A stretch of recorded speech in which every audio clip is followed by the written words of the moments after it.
So we got a no cool. Figure I just recorded. This is a special no cool. And by special I mean it's a house we've been to already. I think this is from the day of the life of a technician episode. I think was it 2 or 1? So a little quick space in there. I forgot which one. I think it was my second one episode. I can't remember. But yep, so we got a no cool. Put the gauges up, and we can tell by the cage. I had problems with it earlier when I first visit out here. We did maintenance, and I had trouble getting it unlocked. We finally got it hooked up. And the problem is, it says it's 80 degrees. It's 80 degrees inside the house, and that's a big no-no. So I hooked my gauges up. The readings ain't nothing moving. Still the same pressure.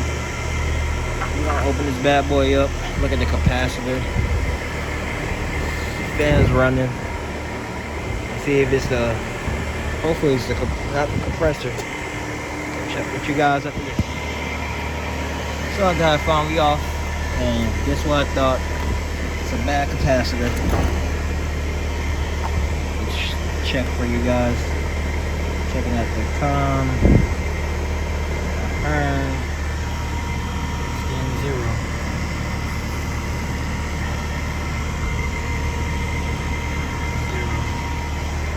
I mean, it's not even drawing line. It just went out whole completely. There's like no microfarad reading at all. Oh wait.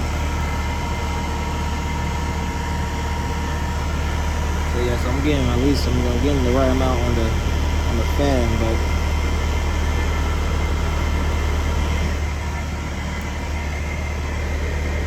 on the Herm I'm getting just straight nothing.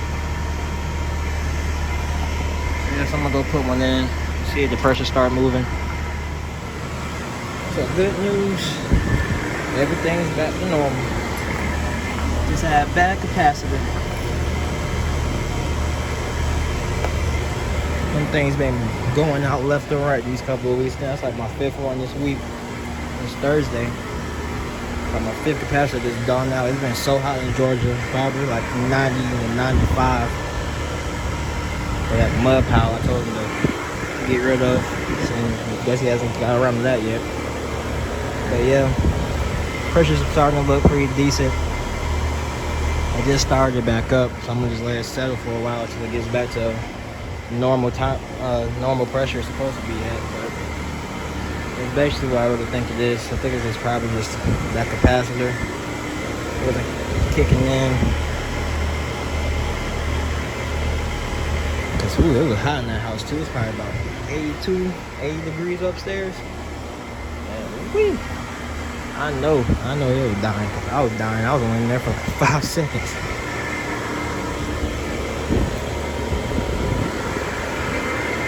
Now this one right here sounds like it's about to go out soon also.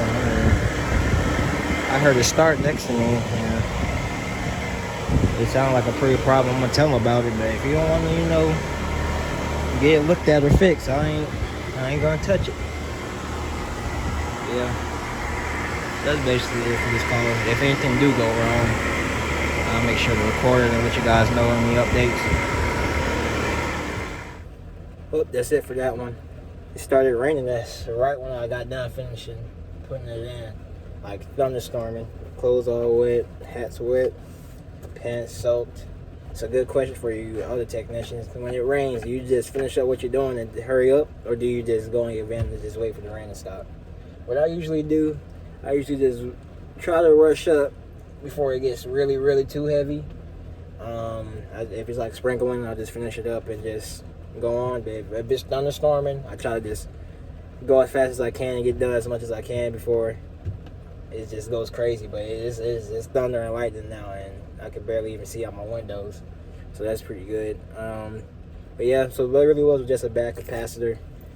Man, my shoes are just soaked. Like I just stepped in the water in my shoes. But yeah, it's a bad capacitor.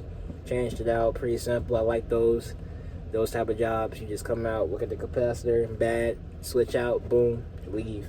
it's sweet. You can't get better than that. That's really it for this. Appreciate you guys for watching, keeping in touch. Everybody that's been subscribing and liking. And if you haven't subscribed, just subscribe now. Might as well since you're here. Yeah, I need to hurry up and get home before this tornado catch me or something, or hurricane, whatever you call it. But appreciate it. More stuff to come. And hey, see you. Peace.